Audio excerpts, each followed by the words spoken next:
What's up, YouTube? This is Too Raw for TVs. Before I get into this video, I want to give a big shout out to James Taylor for the $50 donation via the Cash App. Much respect to him for showing love to the channel. I truly appreciate it from the bottom of my heart, man. Salute to you.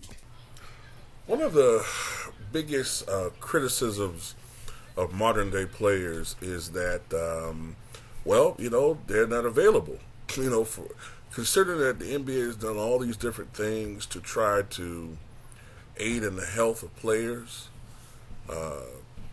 soften the schedule a bit, spacing the games out more, less back-to-backs, different things to make it easier for the NBA players to try to play as many games as possible. The schedule is 82 games, and we're all aware that because of the nature of athletics, a lot of these guys are not going to play all 82 games.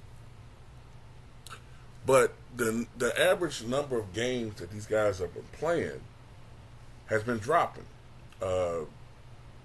20-something years ago, I think around the year 2000, the average number of games played by superstars was 77. 10 years ago, it was 72. Now, it's around 65, 66, right? Why is that? I have no idea. Because it doesn't make sense, because we used to have all these Iron Men, whether you're talking about guys like Dolph Shays, whether you're talking about, what's his name, Ron Boone, or Randy Smith, Derek Fisher, AC Green, who played like in almost 1,200 consecutive games. We don't have that anymore. The closest you'll have to an Iron Man is maybe somebody pushing 300-something games in a row, and that gets praised. Whereas Michael Jordan, when he came back from playing baseball until his forced retirement, he played in 263 consecutive games, which really wasn't praised that much because it was standard. As a matter of fact, the only game that he missed during his comeback, when he was an older player, was a preseason game, I think in the 97-98 season, when he missed one preseason game, and that came after having surgery to remove, I think it was an ingrown toenail. That's it. He played in every other preseason game. He never missed a regular season game, and he never missed a playoff game during that stretch. Enter Jaylen Brown, who at a pre-All-Star game presser was asked about the 65-game rule. Now, of course, the 65-game rule was implemented in effect this season, that in order for players to be eligible for accolades such as Rookie of the Year, MVP, and all NBA teams, players can't miss more than 17 games, right? Jaylen Brown says that this is too stringent. Okay, that he believes that it should be lowered from 65 to 58.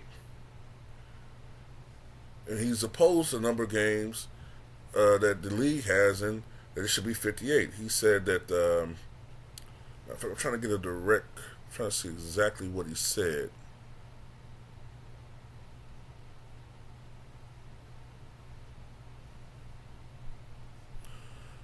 See if I can find it.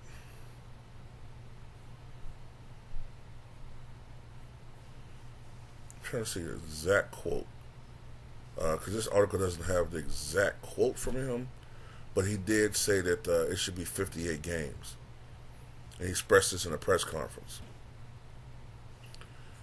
He mentioned that the 65-game rule may be too high, and said that it should be 58. Now, this is my thing. A guy like John Stockton missed 22 games in 19 seasons in a more physical era. Now, everybody's not going to do this, but Elvin Hayes missed only 9 games in 16 seasons. 9. He played in 1,303 out of a possible 1,312 games. Most of the other players, uh, Kareem, he missed 80 games during his career. That sounds like a lot, right? But he played 20 seasons. Compare that to LeBron, who's in his 21st year, and LeBron has missed probably at least 200 and, I don't even know. Is the number 250? Somewhere in that range. My thing is this, too. You guys agreed to the 65 game limit. And it makes sense. We've only had one MVP that I can recall that played in less than 65 games. And I believe that was Bill Walton. And the only reason why Bill Walton won it was because of an extreme example. It was the 1977-78 Portland Trailblazers when he got hurt in Game 60, because at that time he had missed only 58 out of 60 games. He got the season-ending injury. They were 50-10 going into that game. So I think it might have, yeah.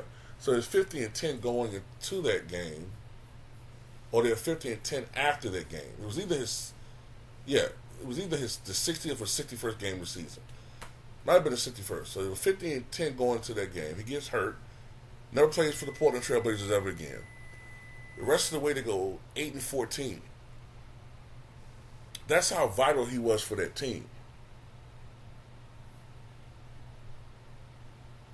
That's why he won the MVP, even though he only played in 58 games. That was an extreme example. Virtually every other MVP that I can think of played probably minimum 70 games. So the 65 game rule, I think that's fair. How can you be on all NBA teams and you're missing 20, 25, 30 games? It makes no sense. These guys have been getting away with this shit lately. LeBron's been getting away with playing 55, 56 games. Kevin Durant been getting away with playing 49, 50 games. A lot of these stars been getting away with playing 50-something, 60 games. And it makes no sense because we were all going in on Kawhi Leonard doing it, but then everybody started doing it. And then you had a lot of people who were throwing shots at Kawhi Leonard, like a LeBron, who was sneakily low managing himself. So y'all have no issue with it. And by the way, Jaylen Brown, aren't you the highest paid player in the history of the NBA?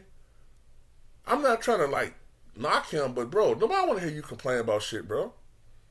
You're going to make over $300 million with this contract. You can't play 65 games healthy. Now, there's one thing if you were hurt. But bro, if you're healthy, you can't play 65 out of 82 games. Let me see something.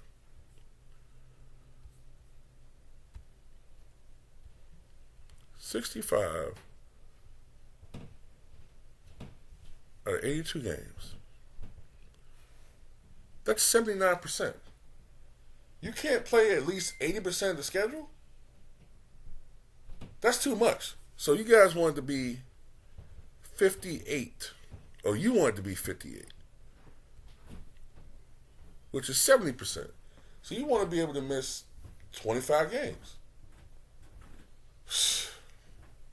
You could do it, but you don't want no penalties for it. You know, there's a saying, and the saying is that equality to those who are entitled feel like oppression to them. Not exactly transfers to them, but you know what I'm getting at. These guys are used to being entitled. So when you try to put in a system of fairness to them, you know, they feel it's oppression. It's ridiculous. Any other place, any other workforce where you miss 20% of your annual allotted work days, you're going to be fired. They want to be able to miss 30% of their work days. Healthy now. I'm not talking about when they're injured. That's something different. Totally different when you're injured. They want to just be able to miss 30% of their days working. Unbelievable.